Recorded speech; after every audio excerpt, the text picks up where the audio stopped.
Our next speaker is already online, and she is from Path, a global nonprofit advancing innovations for health equity, and they lead the initiative called Digital Square.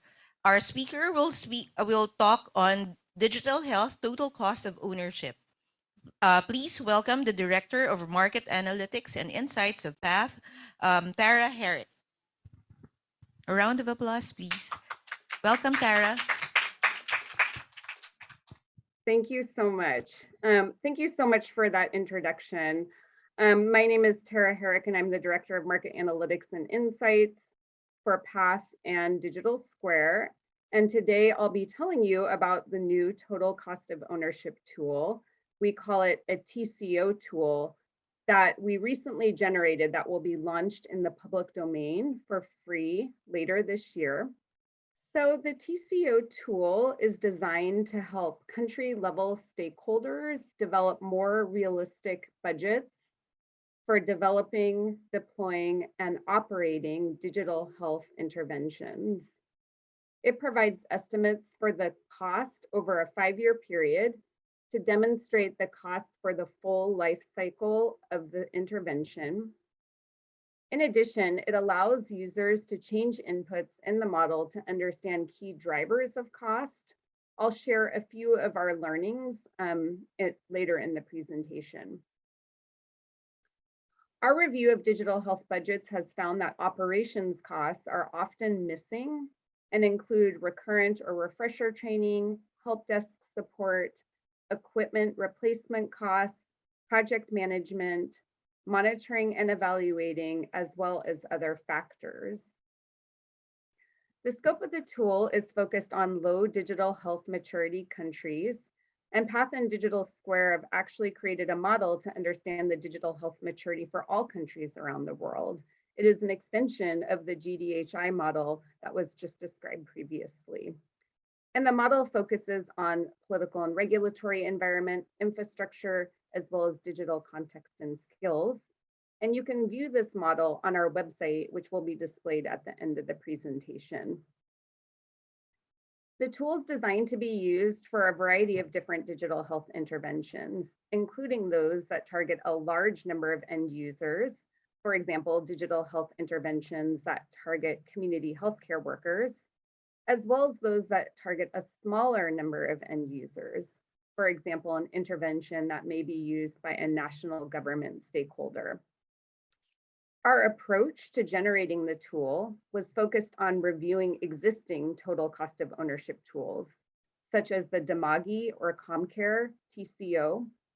We also have several TCO tools at Path that we reviewed, and we have a recent TCO reference case document that was focused on digitalized logistics management information systems that we collaborated on with VitalWave. We also reviewed our work, it's an investment roadmap work that we conducted at Path in Tanzania to gain information on costing data. And lastly, we formed a small working group of cost experts with people from VitalWave, Demagi, as well as our Path Tanzania office to provide country perspective. Next slide. So the tools in Excel to enable a broad number of stakeholders to be able to use it. It has several components, including a user guide to provide instructions and context. It has data inputs tabs to enable an end user to see all the cost items included in the tool and to enter in the appropriate values.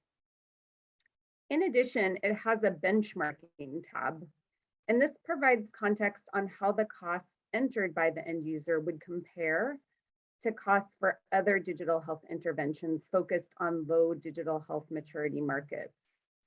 The purpose of this tab is to alert the end user if the costs entered in the tool appear to be inaccurate and allow them to edit those line items if appropriate. All of the costs are displayed annually over a 5-year period in the Plan and Budget tab. And then finally, there is a Budget Commitment and Gaps tab. And this allows the user to enter funds that have been committed to specific line items in the tool and what gaps remain. Next slide. This is a screenshot of the current version of the tool to show you what it looks like. This is one of 4 data input tabs. The first tab focuses on the scope of the digital health intervention. More specifically, it asks users to enter a country. This is a country level tool that the digital health intervention will be costed in. It also asks what currency the end user wants the costing results displayed in. And it asks other information such as the equipment depreciation rate, the number of sites the digital health intervention will be scaled in, and other factors that are important for costs. We also have cost data tabs for the development, the deployment, as well as the operations. So we believe it is a good picture of the costs that are necessary for the total cost of ownership in digital health. The user is then asked to review all cost items in each of the 4 tabs and enter in a value in the yellow cells. And you'll see that we have suggested inputs as well as notes and data sources to help the user estimate the necessary costs. Next slide. By developing and testing this tool, we have learned several key insights. First, there is a lack of general transparency on costing data for digital health interventions, making it difficult for stakeholders to accurately enter cost line items. And actually, it was country level stakeholders who actually requested that we gather data and develop this tool. The operating costs are often overlooked and excluded, impeding scale and sustainability. We believe that operating costs may be able to be funded by savings that are generated by digital health. However, unfortunately, at this time, our understanding of the potential cost savings is challenging because the funds are often immediately invested back into the health system. The digital health maturity will also impact the costs. We believe low digital health maturity markets will have higher infrastructure needs as well as capacity building needs than higher digital health maturity levels. I also want to highlight a few cost drivers and potential for cost savings that we learned through putting this tool together. First, sharing capital equipment across multiple different digital health interventions provides a key opportunity to save costs. Not surprisingly, if you procure items, capital equipment items solely for a single digital health intervention, it will generate higher overall costs. Second, utilizing virtual training or train the trainer models can also generate cost savings. We found in our research that training is actually can be a significant cost driver. Conversely, while in-person face-to-face training may be needed in some cases, it will have much higher costs. Third, leveraging local ICT talent can generate cost savings. Relying on international vendors, which often have higher labor rates and also require travel, can drive up costs. And then lastly, hosting data on the cloud can generate cost savings. However, some countries mandate local data hosting, which is much more expensive. Next slide. So we have a few questions for you, and I was hoping individuals could put a simple response in the chat, and I will summarize. First, and I will also leave a few minutes for questions as well. How do you currently cost digital health interventions? Have you used a similar type of costing tool? If you have any insights on that, I would greatly appreciate you putting it in the chat. Okay, and if you can click once more Do you have any challenges costing digital health interventions? If yes, what are they? And again, if you do have any um, answers to this, feel free to put it in the chat. And then our last question is, how may you use this tool? Do you think that this would be something important to your work? We will be putting the final touches on the tool in the next month or two. So we're interested in any feedback that you may have. Great, and I'm seeing a few responses that I can summarize. Is there a taxonomy of budget items like hardware, network, database, etc.?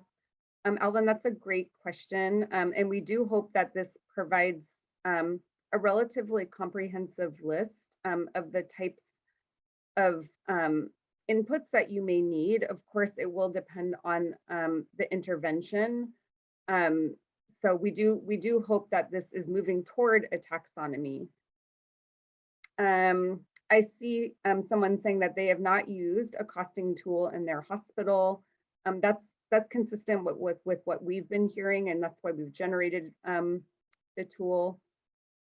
I see a comment, a key issue from my previous TCO work, tech people and finance people need to work together to cost out their solutions. I think that that's really important as well. We actually believe the end user may be, for example, a government or a country level stakeholder, but they would likely be working in partnership with, for example, a software developer. I see a few other. In Nepal, we have not yet used the TCO tool for our digital health intervention. So we will be interested to getting feedback for people who do use the tool, because we want to keep continuously improving on it with other people's experiences. There's a question on where to download the tool.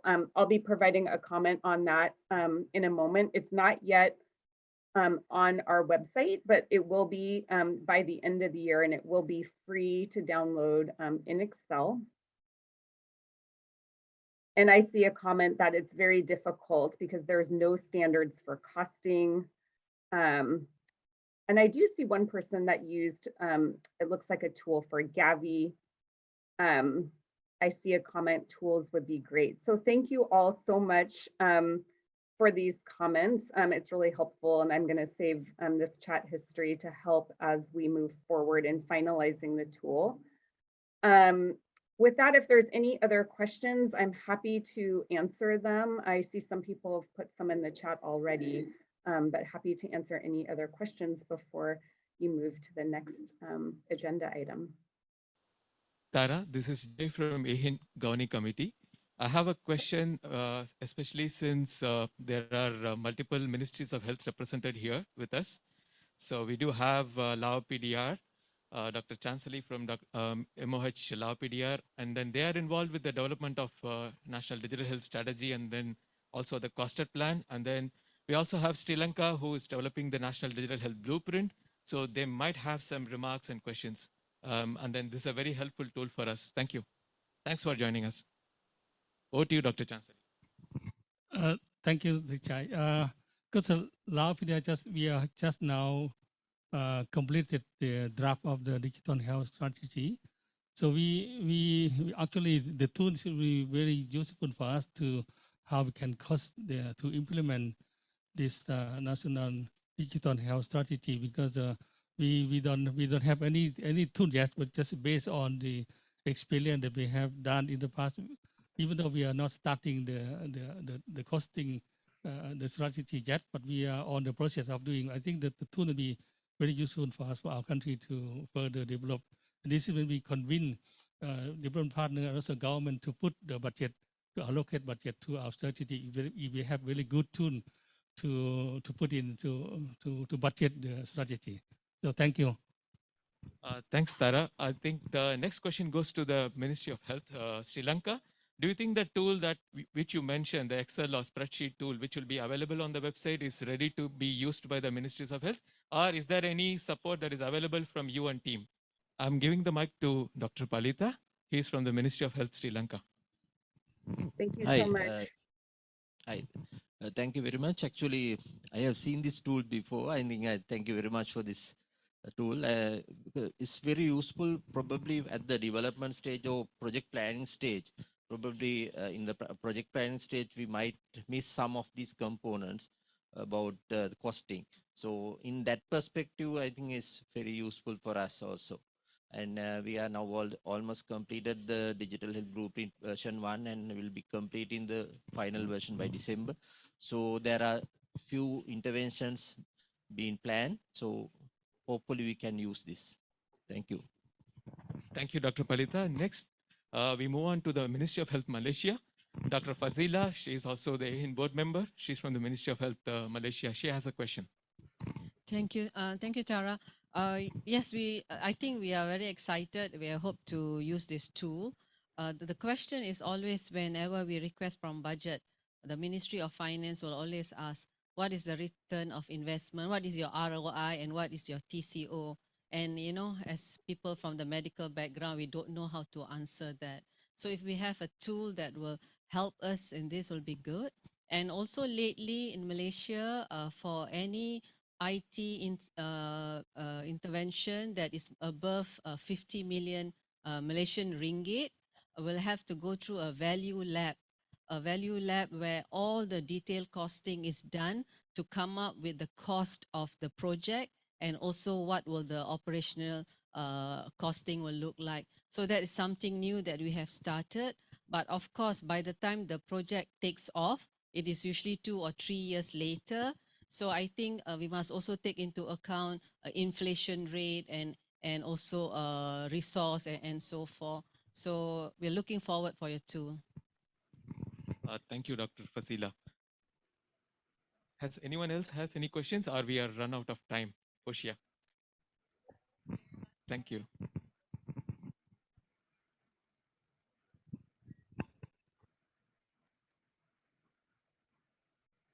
Respond to those queries in our chat group, and then we can relay them to you later, to the group later on. So thank you again, Tara. Thank you so much. I really appreciate the opportunity. So we look forward to Path again discussing this TCO tool.